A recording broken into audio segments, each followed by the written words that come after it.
40e. C'est le regard sur les mesures législatives marquantes des 4 dernières décennies. Alors, le temps quand même est compté. On a à peu près 1 heure. Je me présente, Jocelyne Rancourt. Je suis présidente du conseil d'administration. Je vais vous donner des petites consignes en début du midi échange. C'est que, en fait, c'est enregistré. L'événement est enregistré et on va vous demander de poser vos questions dans le chat au fur et à mesure. Là, dès que vos questions vous viennent à l'esprit, posez vos questions et nous tenterons d'y répondre à la fin seulement de l'événement. Donc, sans plus tarder, parce qu'effectivement, le temps est court, j'ai l'impression que c'est un sprint, 40 ans en 1 heure, mais quand même. Donc, on va commencer tout de suite avec les présentations des panélistes. On a une belle brochette de panélistes ce midi, tous très, très expérimentés et qui vont je suis convaincue, susciter votre intérêt. Donc, on commence avec Maître Éliane Beaulieu, qui est procureure aux poursuites criminelles et pénales, coordonnatrice provinciale en violence sexuelle. Elle est au bureau des mandats organisationnels du DPCP. Maître Beaulieu est avocate, membre du barreau depuis décembre 2004 et procureure aux poursuites criminelles et pénales depuis janvier 2006. Elle a développé une expertise en matière d'infractions de nature sexuelle et de maltraitance d'enfants. Elle se joint au secrétariat général du DPCP en septembre 2020 comme coordonnatrice provinciale en matière de violence sexuelle, dont l'un des principaux mandats consiste à diriger les travaux de la communauté de savoir en violence sexuelle. Elle a notamment été membre du comité d'experts sur l'accompagnement des victimes d'agressions sexuelles et de violences conjugales et a participé à la rédaction du rapport Rebâtir la confiance déposé le 15 décembre 2020. Alors, bienvenue à Beaulieu. Elle va vous entretenir tantôt. La deuxième panéliste, c'est Mme Louise Riendeau, qui est co-responsable, en fait, des dossiers politiques, regroupement des maisons pour femmes victimes de violences conjugales. Elle est diplômée en criminologie de l'Université de Montréal.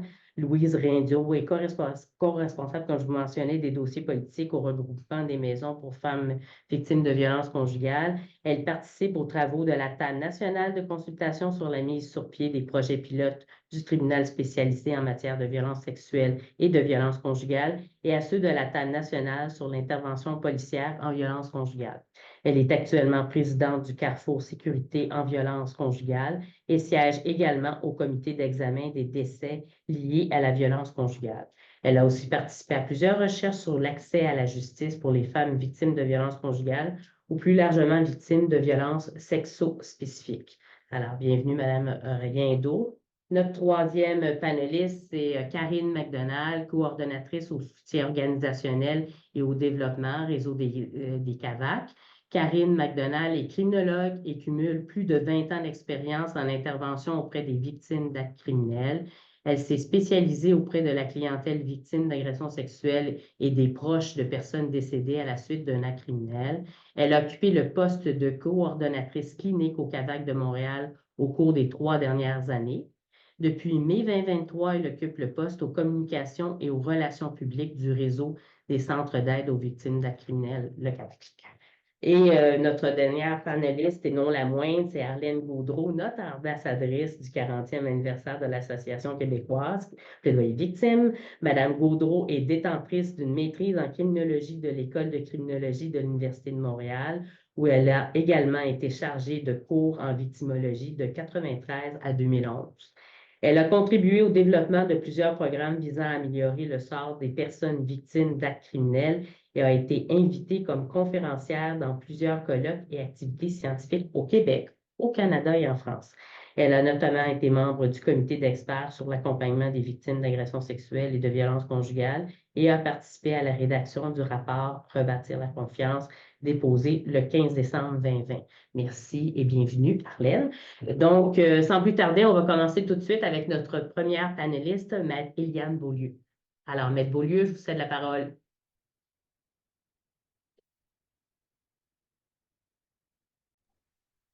Voilà, alors je pense que tout est en ordre. Vous m'entendez bien?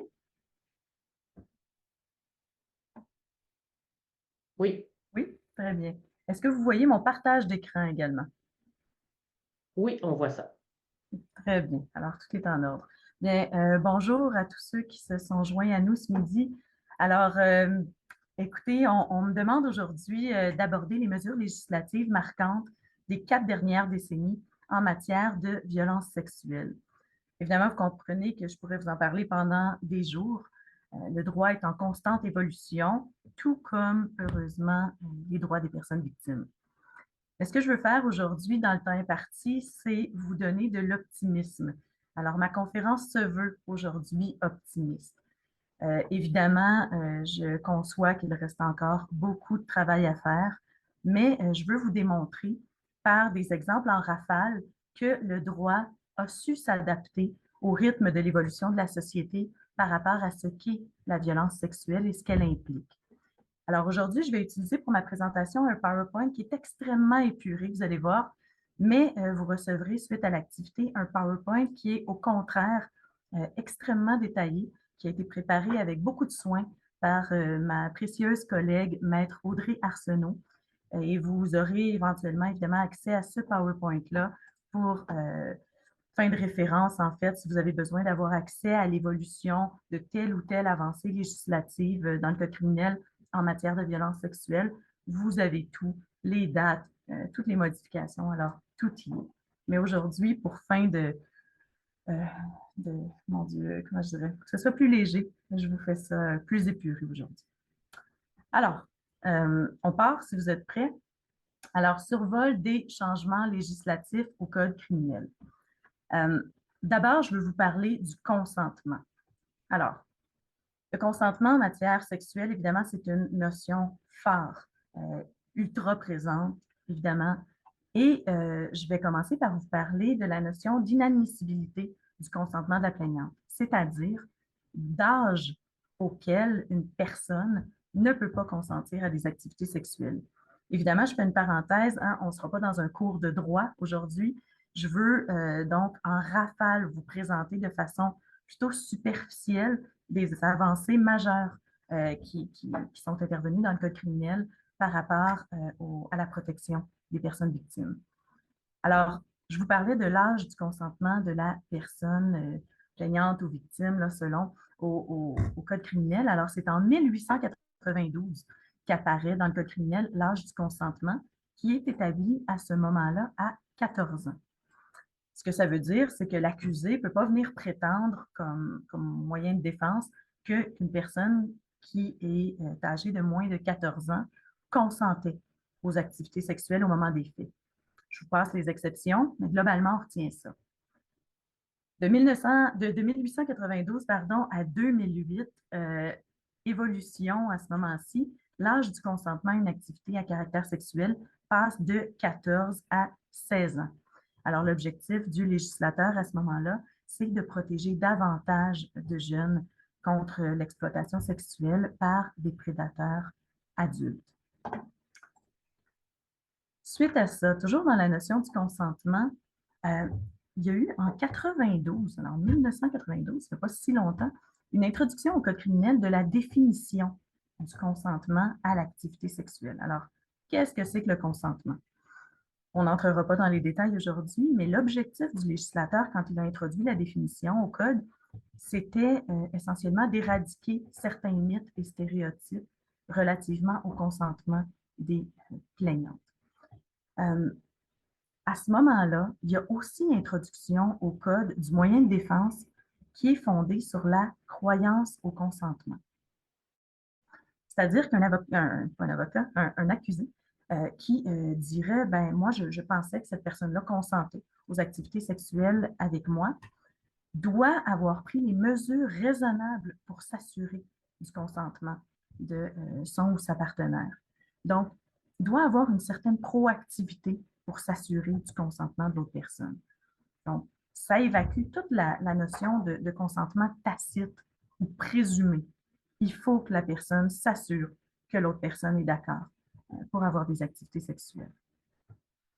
On revient plus près de nous. 2019, la Cour suprême, dans l'arrêt Barton, introduit la notion de consentement communiqué.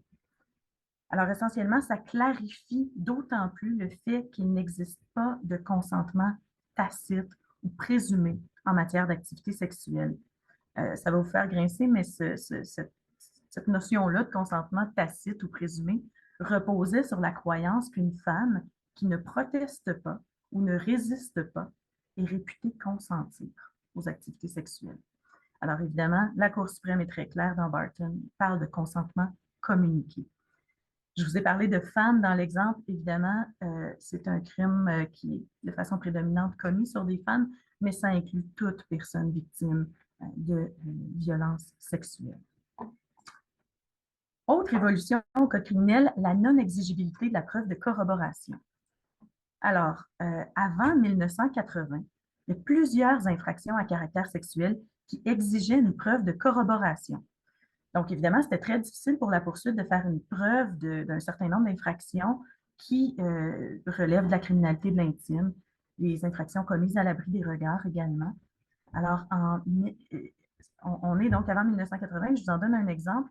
En 1954, il y avait une obligation au Code criminel de mettre en garde le jury quant au danger de condamner l'accusé sur la foi d'un témoignage non corroboré par la personne plaignante. Alors, imaginez-vous. Il y a eu abolition de cette règle-là complètement en 1985. Toutes les infractions d'ordre sexuel, l'exigence de corroboration est disparue.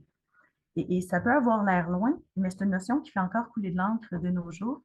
Une décision qui a été rendue en 2019 par la Cour d'appel du Québec, la décision R contre AS, dont vous avez la référence dans le PowerPoint détaillé, où la Cour d'appel ordonne un nouveau procès parce qu'elle conclut que le juge a laissé entendre que le témoignage de la plaignante, qui était une enfant, n'était pas crédible parce que non corroboré.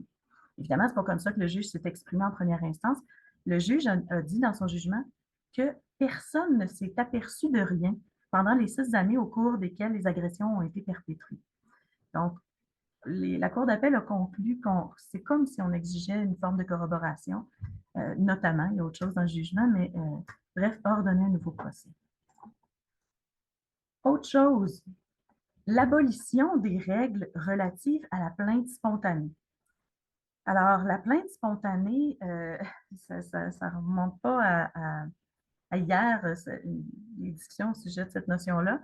Alors, une jurisprudence, écoutez bien, remontant au 13e siècle, révèle qu'à une certaine époque, la common law contenait l'exigence absolue que les victimes, et là je vous le lis, c'est un bijou, comment je dirais, pas plaisant, mais tout de même, l'exigence absolue donc que les victimes d'agressions sexuelles soulèvent immédiatement une clameur publique pour que leur recours puisse être entendu. Globalement, ça reposait sur la prémisse qu'une véritable victime d'agression sexuelle se plaindra à la première occasion raisonnable. Donc, il y avait un effet négatif de son silence. Évidemment, je peux présumer que ça vous heurte, mais heureusement, évidemment, ça a changé. On travaille à éradiquer les 2 mythes suivants. D'abord, que les personnes victimes de crimes sexuels ont une propension à faire des fausses allégations d'agression et que toutes les victimes réagissent de la même façon suite à une agression. Alors, évidemment, ni un ni l'autre n'est vrai. Et donc, en 1985, il y a eu adoption de ce qui est aujourd'hui l'article 275 au Code criminel qui abolit l'exigence relative à la plainte spontanée. Autre chose qui a bien changé, abolition de l'exception maritale. Alors, avant 1983, le fait d'être marié préservait l'homme d'une éventuelle poursuite de viol à l'encontre de son épouse. Alors, il s'agissait donc de l'exception maritale. Depuis ce temps-là, donc depuis 1983, un conjoint peut, vous le savez, tout à fait être poursuivi pour une agression sexuelle contre l'autre conjoint. La preuve concernant le comportement sexuel de la plaignante. Alors, anciennement, la common law prévoyait que la plaignante pouvait être interrogée sur son comportement sexuel antérieur sans que l'accusé n'ait à démontrer la pertinence de cette preuve. Donc, on pouvait l'interroger sur ses autres activités sexuelles qui ne faisaient absolument pas l'objet de l'accusation, la raison pour laquelle les parties étaient devant le tribunal. Il y a eu en 1992 une modification à l'article 276 où essentiellement on a établi dans le code criminel qu'il est impossible de faire une telle preuve d'activité sexuelle autre de la plaignante pour déduire de cette activité-là que soit la plaignante est plus susceptible d'avoir consenti à l'activité sexuelle qui fait l'objet du débat. Hein.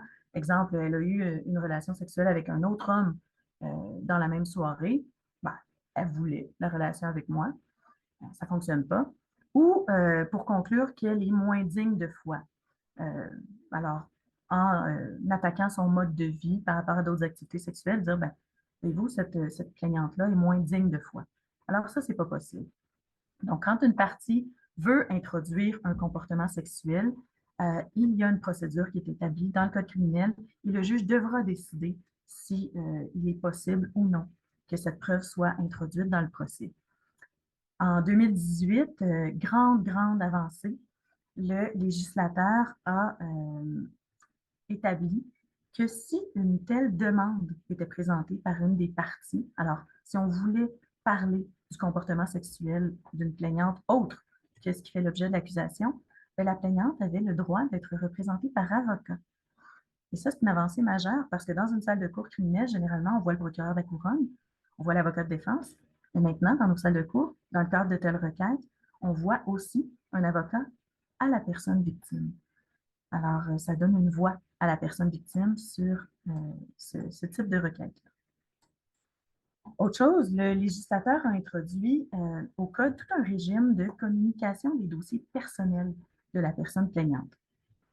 Je vous passe les détails, mais globalement, quand on parle de dossiers personnels, on peut parler de choses extrêmement privées, comme par exemple un rapport médical, un rapport d'évaluation psychologique, psychiatrique, toutes sortes de choses, un journal intime, des choses qui, normalement, ne se retrouvent pas dans la sphère publique. Hein.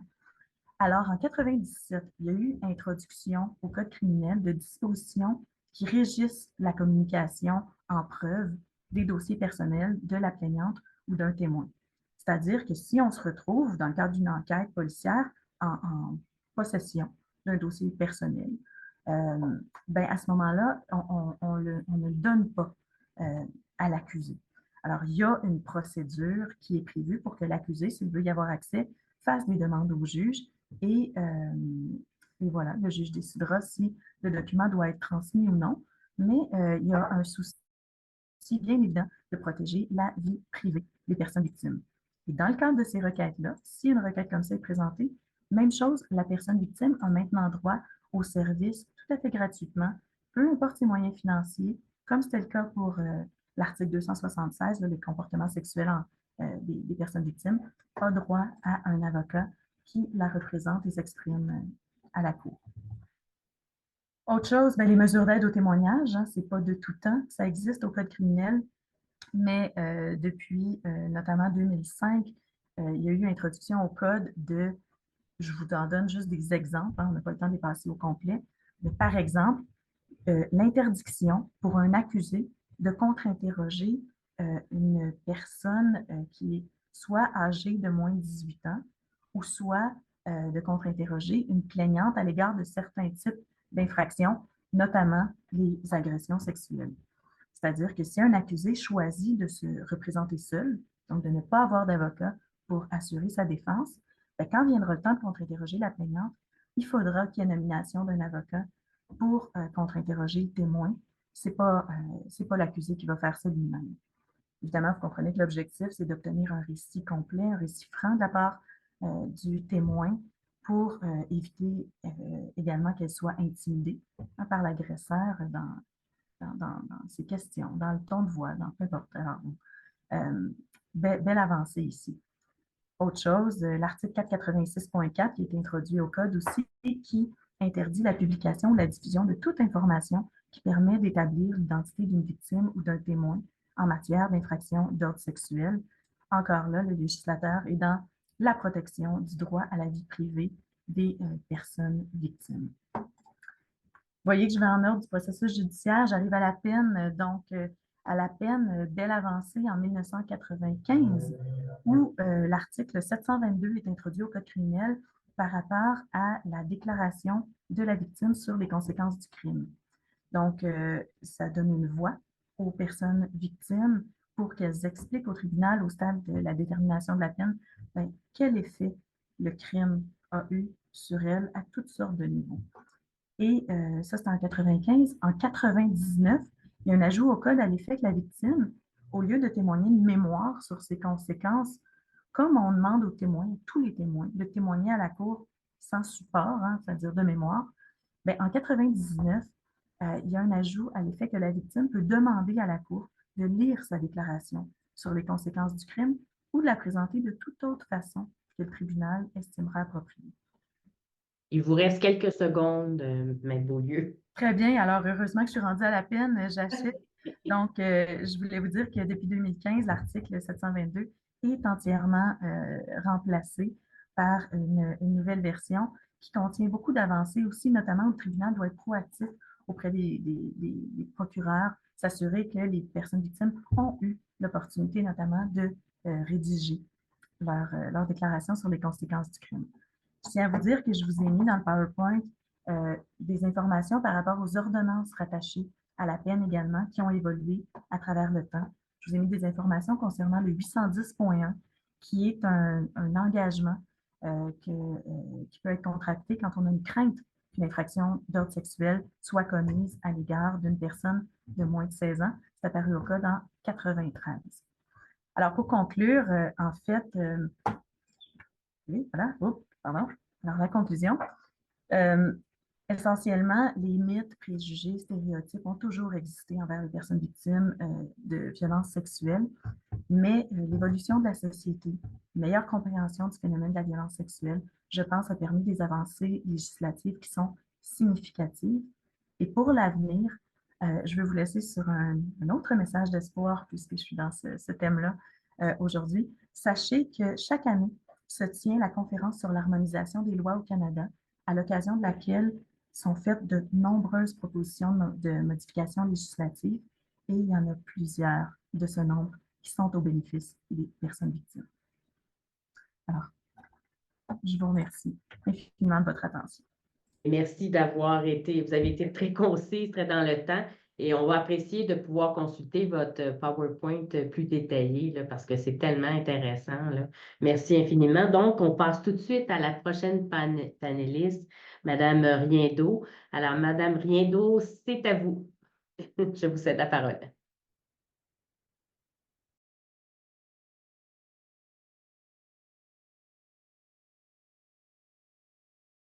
Votre micro est fermé, je pense.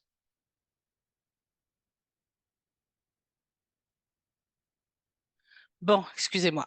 Alors, bon après-midi. Ce que je disais, c'est faire le tour de 40 années de mesures législatives. C'est tout un sprint, d'autant plus que la violence conjugale touche vraiment plusieurs sphères de la vie des femmes qui en sont victimes. Attendez, j'ai un petit problème. Et effectivement, quand on parle de mesures législatives en violence conjugale, il y a plusieurs domaines du droit qui sont sollicités. Le droit criminel, évidemment, le droit de la famille, le droit de la jeunesse, le droit social, le droit civil.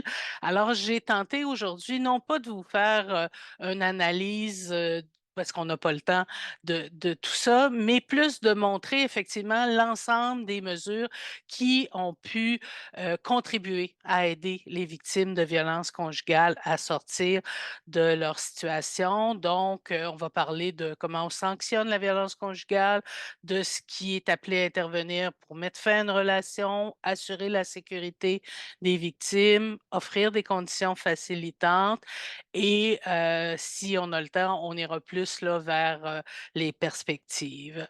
Donc, quand on parle de sanctionner la violence conjugale, on parle évidemment du droit criminel. Il n'y a pas d'infraction de violence conjugale dans le code criminel, mais depuis le début des années 80, le code a été modifié pour en fait sanctionner les gestes violents qui sont posés envers les conjointes et de cette façon-là marquer la diminution de la tolérance sociale envers la violence conjugale. Maître Beaulieu en a parlé. Je pense que le premier changement majeur, ça a été le fait qu'on permette à des femmes de porter plainte pour agression sexuelle contre leur conjoint et de témoigner, ce qui n'était pas possible par le passé. Donc, c'est vraiment un des premiers gestes là, qui a été posé pour reconnaître qu'il pouvait y avoir de la violence dans les couples. Un autre élément qui n'est pas de mesure législative, mais qui a fait en sorte que les mesures législatives puissent s'appliquer, c'est la politique d'intervention en matière de violence conjugale que le gouvernement du Québec a édictée en 1986, où il a demandé aux policiers et aux procureurs de judiciariser les infractions commises en contexte conjugal comme toute autre infraction, ce qui était possible, mais ce qui n'était pas fait avant ça. Donc, c'est ce qui aura amené vraiment les changements. Si on va vers d'autres éléments importants, je pense que la création de l'infraction de harcèlement criminel en 1993 est à noter.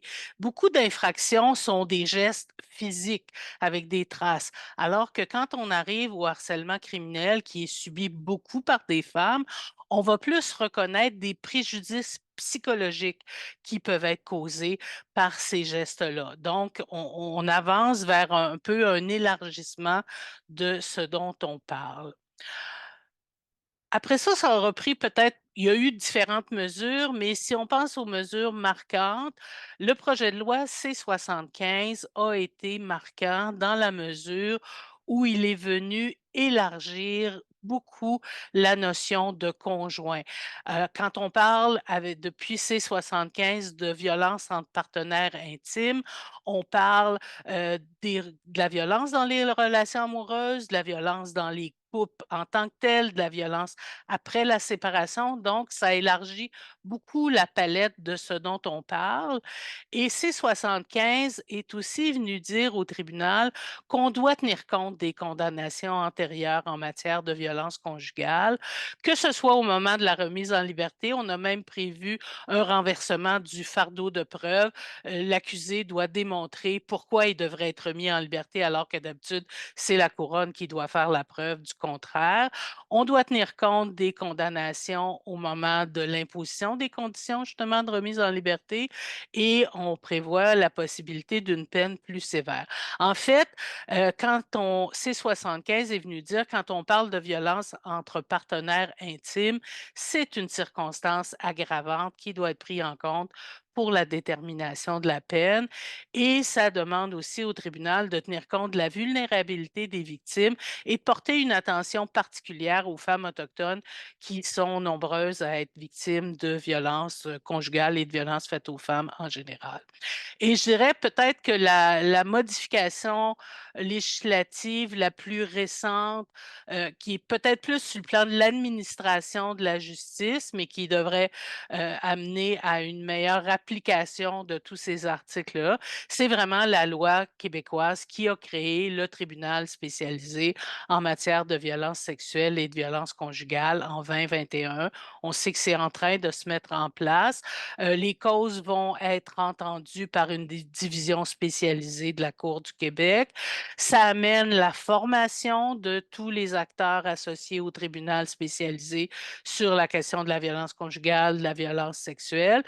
Et bien que ça soit plus large que le code, la question du criminel, cette loi-là est aussi venue officialiser le service de consultation Rebâtir, qui est là pour répondre aux questions des victimes de violences conjugales et de violences sexuelles. Mais évidemment, sanctionner la violence conjugale, ça n'y met pas nécessairement fin et parfois, souvent en fait, la façon d'arriver à mettre fin à la violence, c'est de mettre fin aussi à l'union et c'est à ce moment-là que le droit de la famille et le droit de la jeunesse entrent en scène. Il y a eu des mesures qui ne sont pas spécifiques à la violence conjugale, mais qui ont été utiles pour les victimes de violences conjugales. Quand on sait qu'on doit mettre fin à l'union, on se questionne sur quelles vont être nos conditions économiques, nos conditions de logement, comment nos enfants seront protégés. Donc, les modifications au Code civil de 1981 qui sont venues créer une égalité juridique des époux, qui ont permis la protection de la résidence familiale, qui ont permis la prestation compensatoire, ont été utiles pour permettre à des femmes de dire: «Je peux partir sans être absolument dans la pauvreté», et ça a été complété, en fait, par la loi sur le patrimoine familial en 1989. On parle toujours de gens mariés. À ces temps-ci, on parle de réforme du droit de la famille qui devrait toucher les conjoints de fait, mais là, on parle des gens mariés qui étaient en proportion beaucoup plus grande dans les années 80. Donc, avec la loi sur le patrimoine, on sait qu'à la dissolution de l'union, le patrimoine qui a été acquis peut être séparé. En matière de protection des enfants, je dirais que le premier changement est venu en 2007, quand on a fait de l'exposition à la violence conjugale. On l'a inclus dans la notion, en fait, de traumatisme psychologique qui était un motif de compromission. Donc, c'est la première fois qu'au plan de la jeunesse, on commence à tenir compte de la violence conjugale. On verra qu'on va amener des changements. Modification majeure en 2021, la modification à la loi sur le divorce, qui a été accueilli très positivement dans des réseaux comme les nôtres parce que on amène maintenant le tribunal de la famille à tenir compte de la présence de violences conjugales au moment de déterminer le meilleur intérêt de l'enfant et donc les notions de garde, d'accès aux enfants. Et ce qui est intéressant à ce moment-là, c'est que ben, dans la loi, on parle plus de violence familiale, mais en fait, ce qu'on décrit inclut totalement la violence conjugale. On a une définition très large qui inclut la notion de contrôle coercitif et qui inclut les gestes de violence qui peuvent être sur d'autres membres de la famille, le nouveau conjoint, les grands-parents, etc. Donc, ça amène vraiment à avoir une vision large de la situation.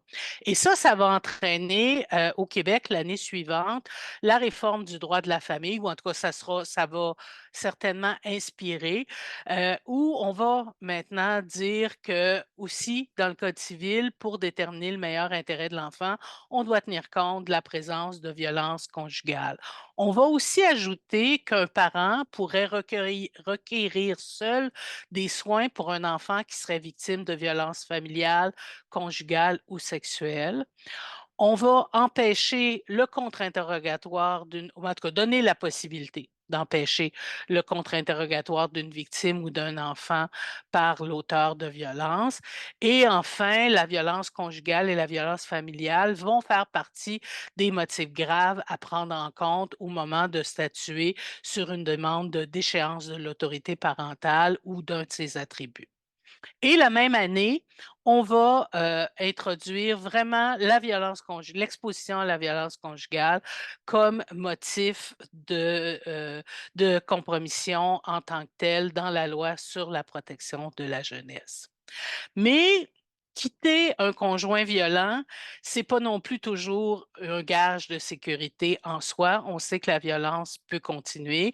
Donc, tisser un filet de sécurité auprès des victimes, ça nécessite certaines conditions. Ça nécessite d'avoir une vision globale de la situation. Donc, ça nécessite l'échange d'informations en différents acteurs et ça nécessite aussi la mise en place de mesures qui permettent aux victimes d'être hors d'atteinte. La première modification qu'on va avoir à ce niveau-là, c'est la loi 180 qui a été élargie après par la loi 115 qui va permettre aux intervenants et à différents acteurs dans la société de lever la confidentialité quand la sécurité ou la vie d'une personne est menacée.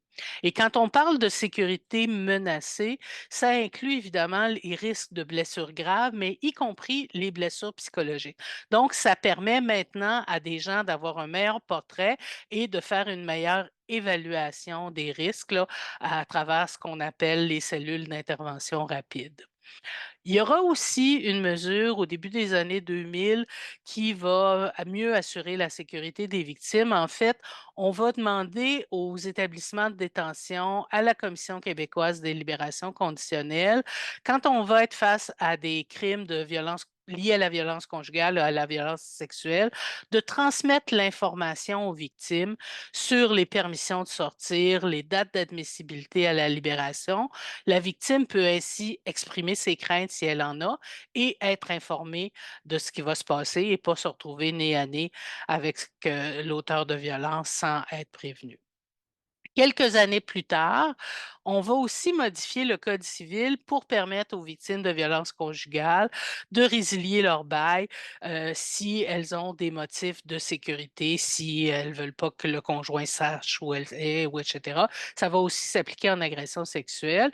Et la dernière mesure à ce niveau-là est l'implantation du bracelet anti-rapprochement qui va permettre d'imposer aux contrevenants en matière de violence conjugale le port d'un bracelet anti-rapprochement, que ce soit à l'étape de la remise en liberté ou à l'étape de la peine. Mais la violence conjugale a vraiment des impacts sur toutes sortes de sphères dans la vie des victimes, que ce soit sur leur santé physique, leur santé mentale, leur situation économique, leur isolement. Donc, il était aussi nécessaire qu'il y ait un corpus de loi plus social qui puisse les soutenir. Le premier est la loi sur l'indemnisation des victimes d'actes criminels, dont je ne parlerai pas beaucoup parce qu'on va en parler tantôt, mais je pense qu'il est important de dire que quand cette loi-là a été modifiée pour devenir la LABVIC en 2021, on a corrigé des problèmes qui étaient importants pour les victimes de violences conjugales. D'abord, en abolissant le délai pour déposer une demande. Ça, c'est un changement important.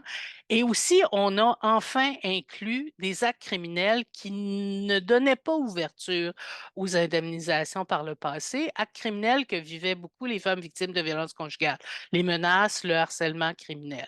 Et évidemment, il y a encore différents types d'aides. Autre changement plus social, la loi sur les normes du travail a été modifiée en 2018 pour permettre, c'est encore timide, mais enfin, pour permettre la possibilité d'un congé de 26 semaines sans solde pour les victimes ou de 2 jours de congé payé pour aller consulter ou différents besoins qu'elles peuvent avoir. Et dernière modification aux lois plus sociales, depuis 2022, les employeurs ont maintenant une obligation de prendre des mesures pour prévenir la violence conjugale au travail. Donc, plusieurs employeurs à l'heure actuelle mettent en place des politiques, soutiennent les victimes, les aident à avoir accès aux ressources. Donc, c'est vraiment ce qui fait le tour des différents champs législatifs qui sont importants pour les victimes. On voit que dans les dernières années, on a été plus spécifique. On a commencé à intégrer plus la notion de violence conjugale ou tout ça.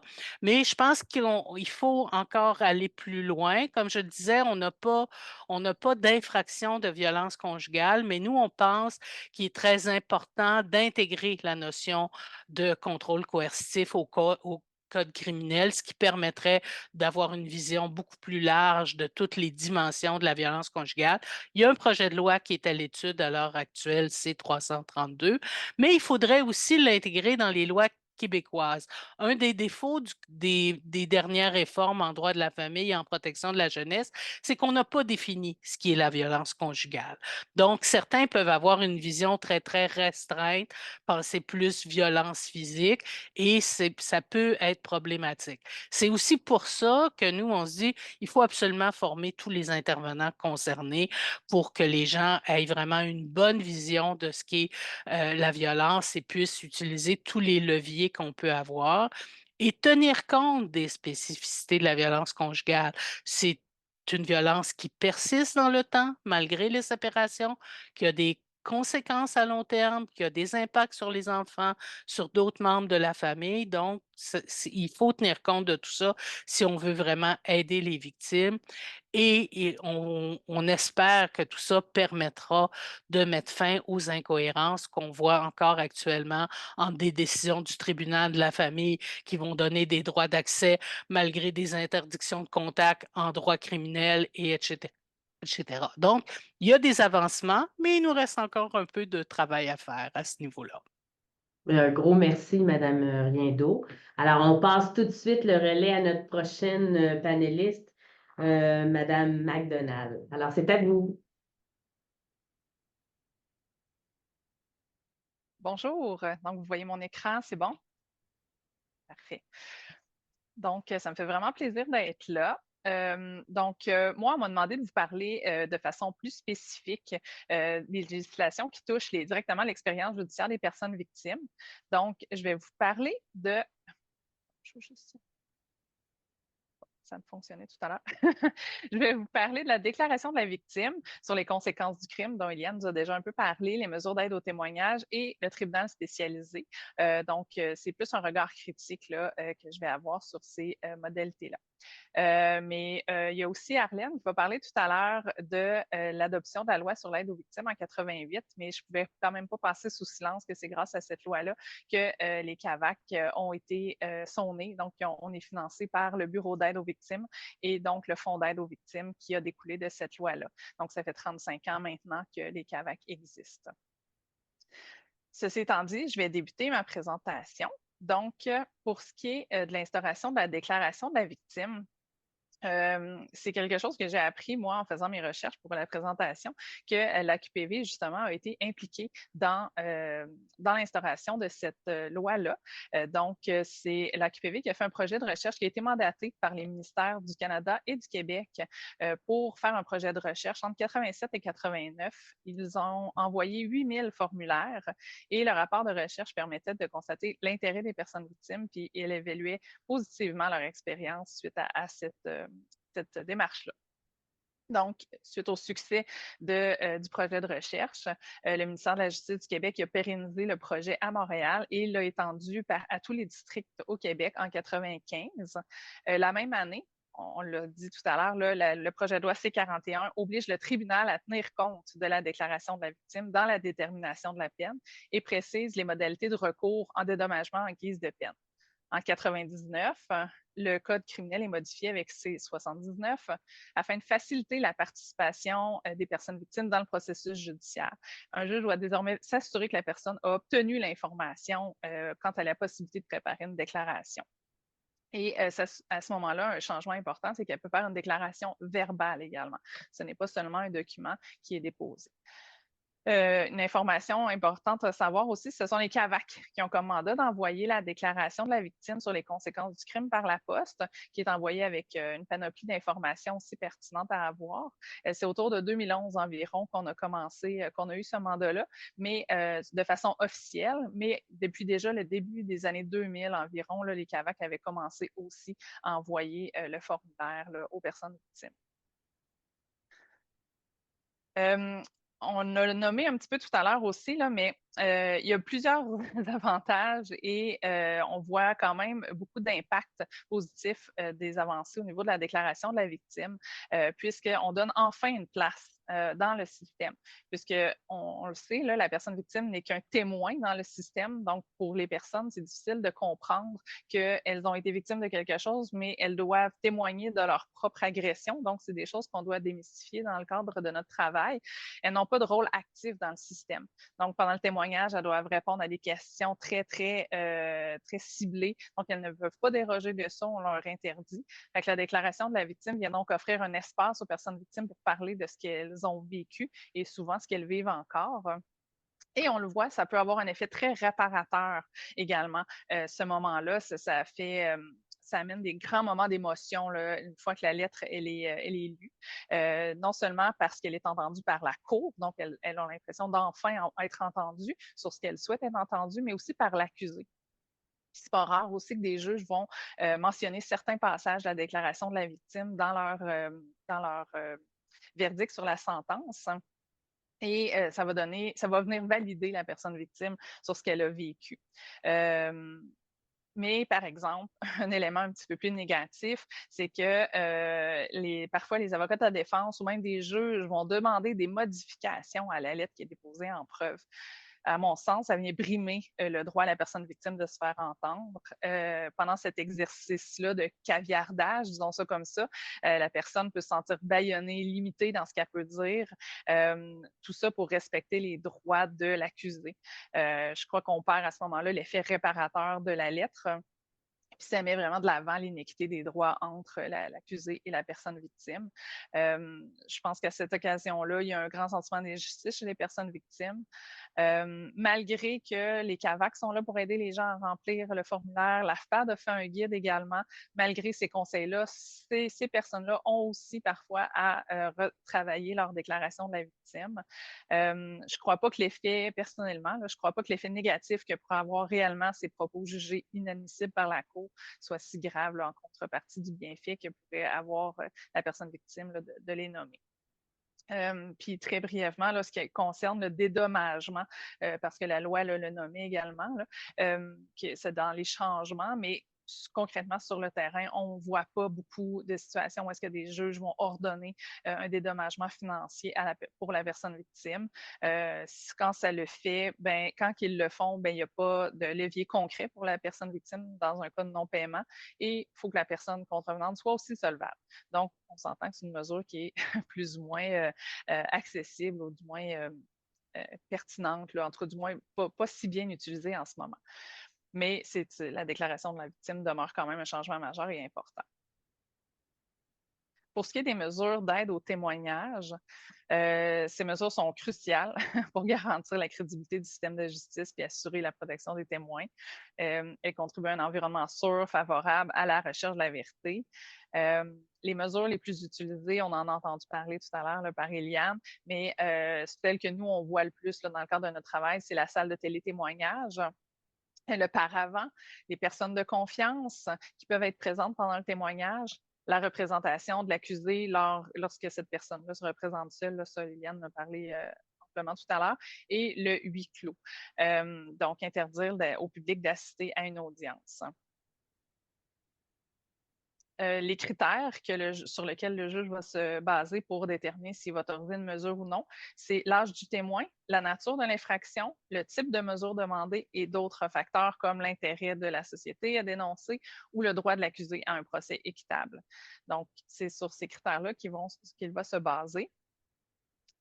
Donc, encore là, on en a parlé un petit peu tout à l'heure, mais c'est en 88 qu'il y a des mesures qui ont été instaurées dans le code criminel.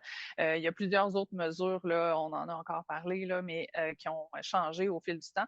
La dernière, la plus récente, c'est en 2015, avec la Charte canadienne des droits des victimes, qui a été adoptée pour offrir une protection plus efficace aux victimes et aux témoins.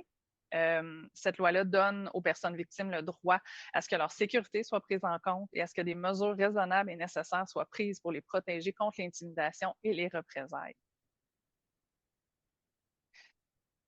Il y a aussi, dans les mesures d'aide au témoignage qu'on commence à voir un peu plus, c'est la présence d'un chien d'assistance judiciaire. Donc, il y a les chiens policiers, donc certains corps policiers qui en ont, mais il y a également les CAVAC désormais qui ont, dans le cadre du tribunal spécialisé, qui ont également des chiens d'assistance judiciaire qui sont formés par MIRA. Donc, ces chiens-là sont autorisés à titre de personnes de confiance. Une autre mesure, qui n'est pas nécessairement une mesure législative à proprement parler, mais qui aide beaucoup à rendre témoignage, c'est depuis 2021, c'est un programme de préparation à rendre témoignage du réseau des CAVAC qui est structuré, validé, qui prend en compte l'importance de préserver la preuve. Au départ, c'est des témoins mineurs via le programme Témoins enfants qui ont bénéficié de ce soutien-là. Et maintenant, toute personne victime, via le programme Témoins à la barre, peut recevoir des rencontres là, de préparation à rendre témoignage.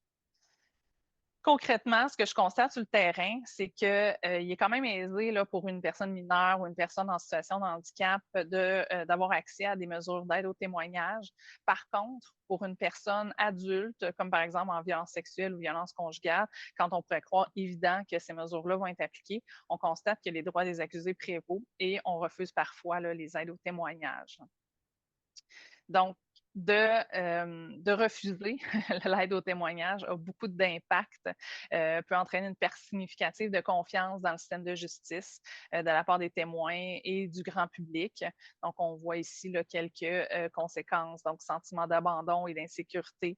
On peut se sentir abandonné par le système de justice, craindre pour sa sécurité, risque de représailles. Donc, le fait qu'on refuse des mesures de protection peut renforcer les craintes puis l'inciter à ne pas coopérer, donc d'avoir peur de venir témoigner. Doute sur l'équité du procès aussi. On peut craindre que la sécurité n'est pas prise au sérieux, que son témoignage ne soit pas pleinement pris en compte par les autorités judiciaires. Et il peut avoir aussi un impact sur la crédibilité du système. C'est qu'il peut avoir une perception de partialité, d'indifférence de la part du système. Bref, un refus des mesures d'aide au témoignage peut avoir des conséquences quand même graves sur la confiance dans le système, dans une époque où est-ce qu'on est à rebâtir la confiance envers le système. Et maintenant, le dernier changement le plus récent et non le moindre, qui est le tribunal spécialisé en matière de violence conjugale et sexuelle. Je vais passer rapidement sur l'historique, puisqu'on en a entendu parler, là, mais c'est vraiment dans le cadre de MeToo, est-ce que le gouvernement s'est vraiment penché, a amorcé une grande réflexion concernant le traitement réservé aux personnes victimes dans leur passage dans le processus judiciaire. Le rapport de Rebâtir la confiance en 2020. En 2022, les premiers palais de justice ont reçu des projets pilotes de tribunal spécialisés. Et au moment où on se parle aujourd'hui, en 2024, il y a 17 projets pilotes qui sont instaurés dans les différents palais de justice. Il y a 4 piliers majeurs au tribunal spécialisé: la formation, l'accompagnement, la création d'une division spécialisée à la Cour du Québec et l'aménagement des locaux pour les personnes victimes. Celui qui touche le plus les CAVAC, c'est vraiment tout ce qui est l'accompagnement, puisque pour actualiser ce mandat-là qui a été confié au CAVAC, le ministère de la Justice a créé des nouveaux postes qui sont les intervenants sociaux judiciaires de liaison, dans notre jargon qu'on dit les ISL, qui est au cœur du modèle d'accompagnement du tribunal spécialisé. On s'assure d'une poursuite verticale du début à la fin pour la personne victime et aussi au niveau du procureur. Donc, du moment où est-ce que le dossier est autorisé jusqu'à la fin, au moment de la sentence, et même au-delà pour l'ISL, puisqu'elle va la soutenir dans les démarches et recours post-sentence, elle va avoir les mêmes personnes autour d'elle. Donc, c'est évident que ce soutien vertical-là va amener un plus grand sentiment de confiance envers les acteurs du système, envers le système de justice. Et s'il arrive des enjeux ou s'il arrive des problématiques, la personne va se sentir plus en confiance de nommer ces choses-là plutôt que et ainsi augmenter son niveau de sécurité. Les changements apportés par le tribunal sont... Pardon, excusez-moi. Il y a également l'arrivée des ISL qui est comme je... Excusez-moi, je vais juste prendre un petit gorgée d'eau. Donc, il y a plusieurs changements qui ont été apportés, qui sont arrivés en raison de l'implantation du tribunal spécialisé. Donc, on parle de l'arrivée des ISL dans le parcours de système de justice, qui fait une belle différence. On constate aussi une plus grande diversité de personnes rencontrées dans les palais de justice par les ISL, parce que maintenant, il y a des rencontres systématiques dans les palais de justice qui se font dès l'autorisation de la plainte. Donc, ça va permettre de rencontrer des personnes qui sont plus vulnérables. Quand on pense de personnes immigrantes, souffrant d'un handicap, diversité de genre, ou même les hommes, ces gens-là, on ne les voyait pas dans nos services, dans les cas de violence conjugale. Puis ces personnes-là ont autant, sinon plus besoin, et en raison de leur vulnérabilité. Et aussi, les personnes qui étaient ambivalentes pensaient qu'elles ne pouvaient pas recevoir de services psychosociaux parce qu'elles refusaient de poursuivre dans le système de justice. Donc, maintenant, elles sont obligées de rencontrer minimalement une personne. Donc, on démystifie beaucoup et vont se prévaloir souvent de leur droit d'avoir de l'aide. Il y a plusieurs défis qui viennent avec l'implantation d'un tribunal spécialisé. C'est d'arriver à un déploiement tel qu'annoncé en novembre 2026 partout au Québec. Et ça va demander beaucoup de logistique, de ressources humaines, financières. S'assurer aussi de la pérennité de ce beau projet, puisque ça amène plein de beaux changements, mais s'assurer que toutes les personnes victimes, peu importe où est-ce qu'elles soient victimes au Québec, s'assurer qu'elles reçoivent le même service.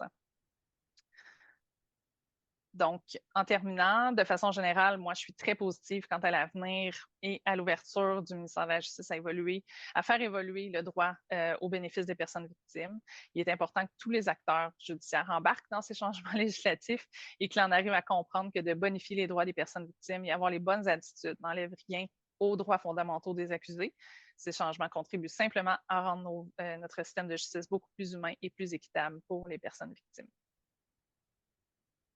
Un gros merci, Mme McDonald. Alors, on passe déjà à notre dernière panéliste. Mme Gaudreault, c'est à votre tour. Je vous laisse la parole. Merci, Jocelyne. Bonjour, bonjour à tout le monde. Bonjour à nos partenaires. Bonjour à ceux qui sont présents avec nous. Merci à toute l'équipe qui a préparé cette rencontre-là. Alors, moi, je vais dans des eaux qui sont très, très larges, qui sont les déclarations et les lois encadrant les droits des victimes. Alors, ce que je vous propose, c'est une réflexion sur leur contribution au changement. Et j'ai jugé bon pour le faire d'abord de nous ramener un petit peu en arrière pour mettre tout le monde à niveau aussi et pour voir d'où on est parti par rapport à ces lois et ces déclarations, de quoi qu'est-ce que ça suppose, qu'est-ce qu'on entend par ces lois-là. Alors, la première loi fondatrice, le premier document fondateur, c'est la Déclaration de principe aux victimes de criminalité, aux victimes d'abus de pouvoir de l'ONU.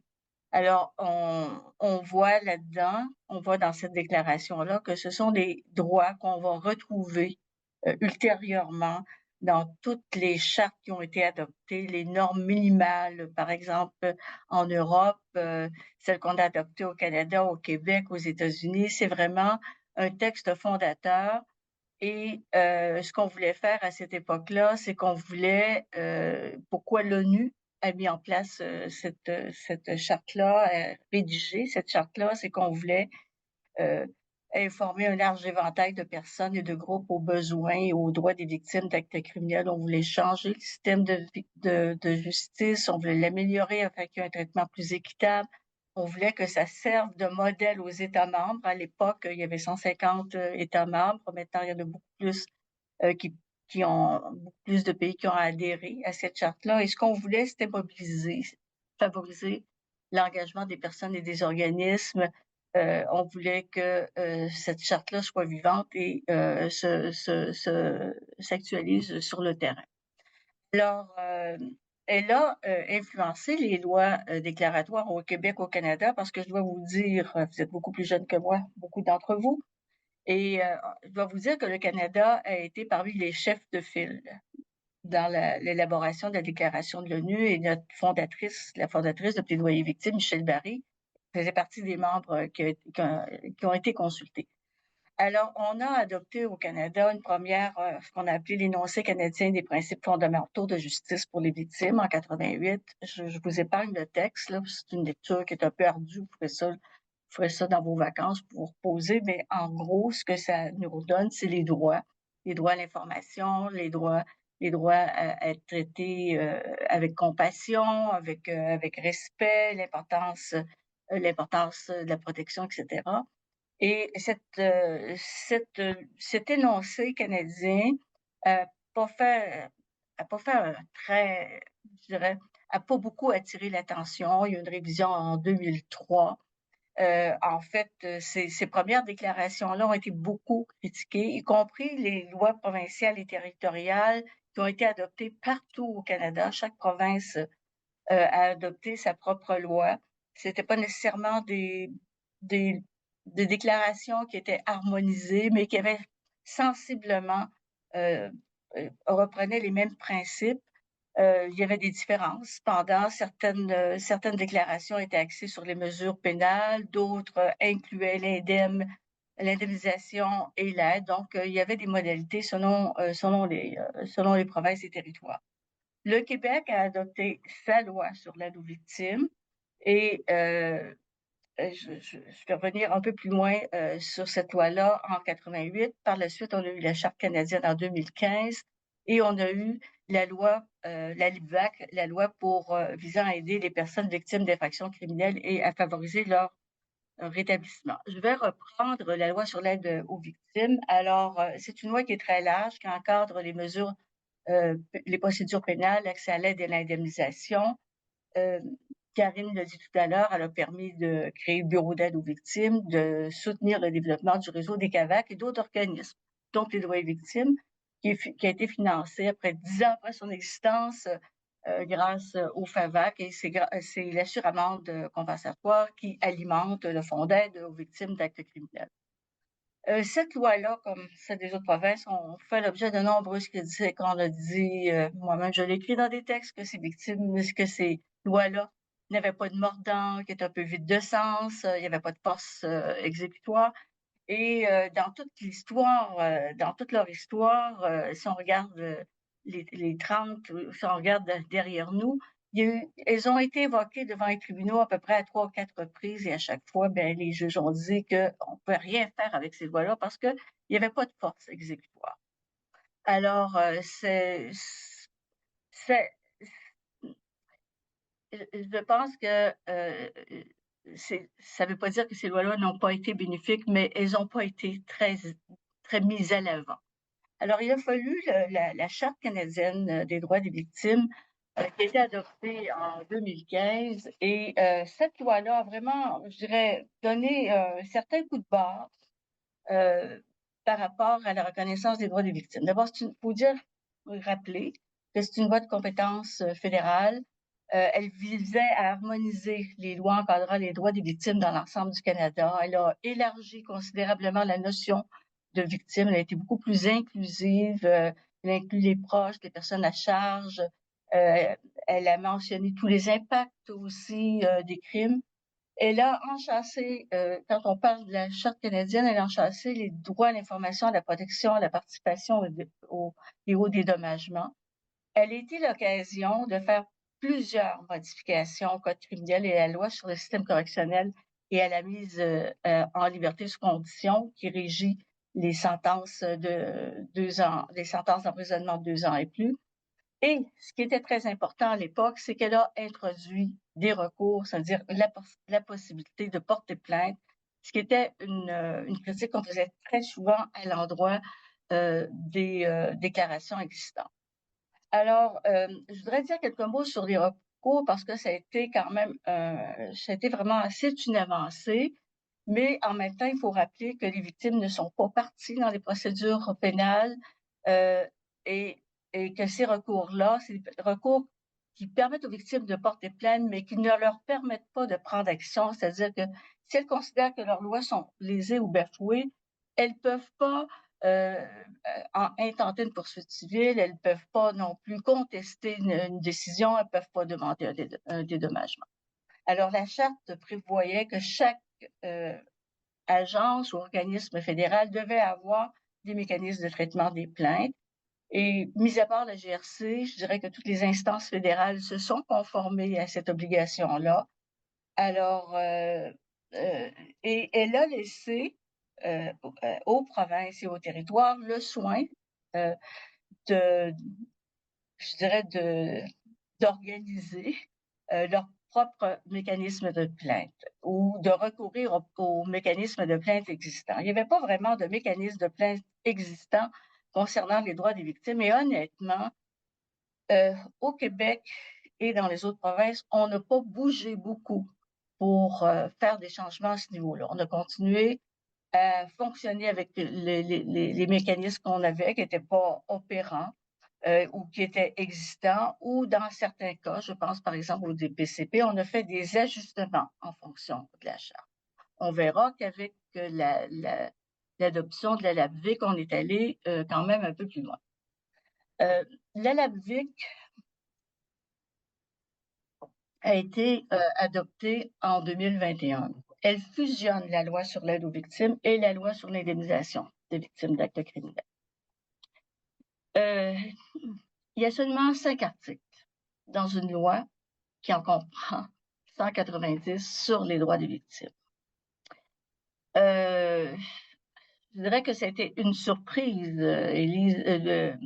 Louise était là au moment de la commission d'examen des institutions. Ça a été un peu une surprise de découvrir les articles sur les droits des victimes dans cette loi-là. Je pense que même les élus n'avaient pas pris conscience que les droits étaient dans cette loi-là. On n'en parlait pas parce que ce qui était important, c'était le régime d'indemnisation.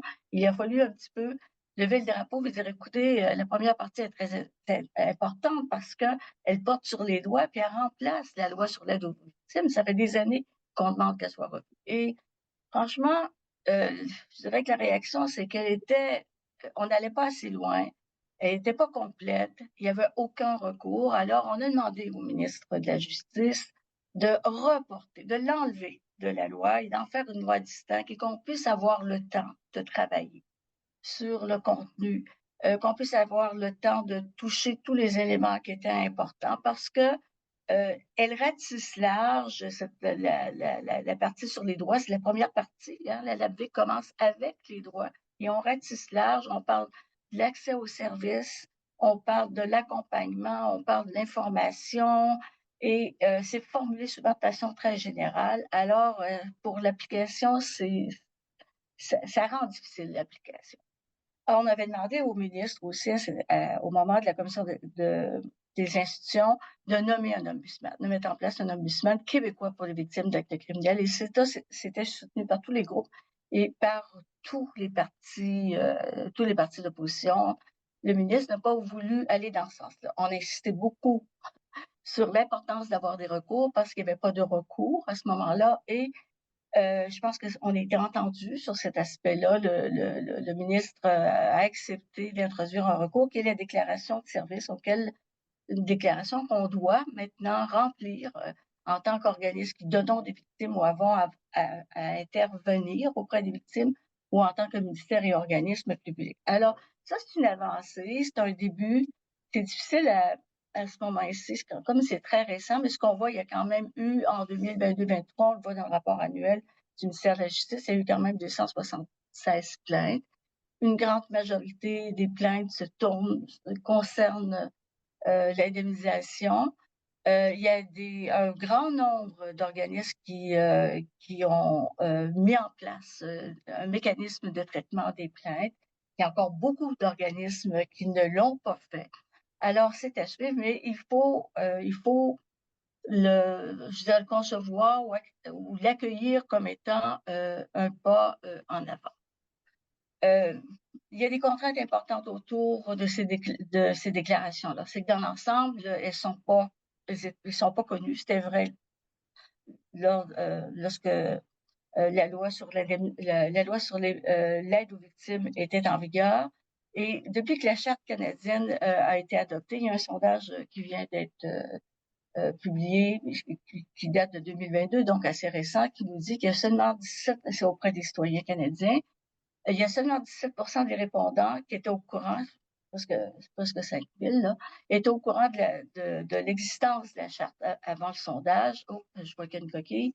Et c'est surtout les gens de 45 ans et plus qui étaient plus susceptibles de l'être, et 81% des répondants estimaient qu'il est important de connaître. Donc, il y a un énorme travail à faire auprès du grand public et auprès des victimes elles-mêmes par rapport à la connaissance de la Charte. Il y a des obstacles importants. La